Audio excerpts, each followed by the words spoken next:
Hi, it's Anne here from the Soulful Journey to Sovereignty.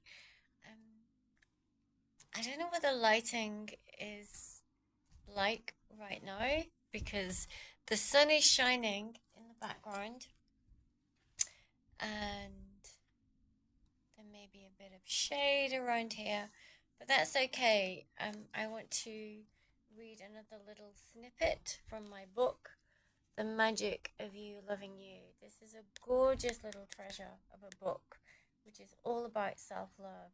It's short, it's sweet, it's to the point, and it is full of practices that you can integrate into your life right now so that you embody self-love.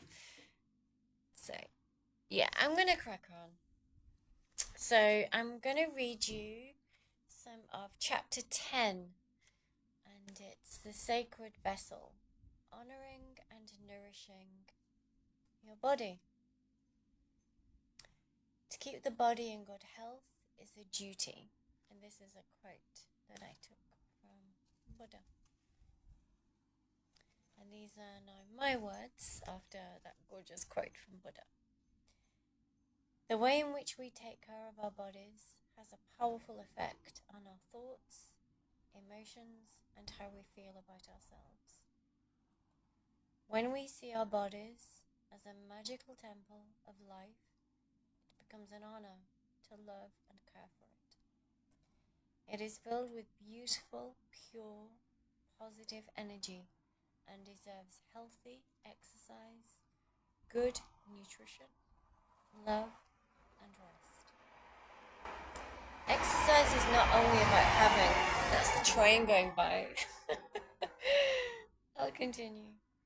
Exercise is not only about having an attractive toned physique. It is so much more than that.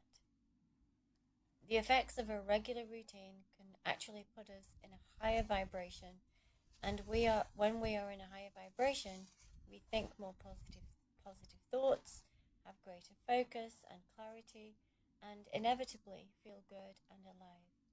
A lack of exercise can cause negative thinking, tiredness, and tension. Taking care of my body is one of my passions. My routine starts with yoga or a bit of stretching. Turn the page. And then a 30 to 60-minute full body workout, including squats, weights, sit-ups, etc. I round that off with another session of yoga or stretching. The routine came from a tried and tested approach to finding out what my body loves. I must point out here, this is me finding out what works for my physiology.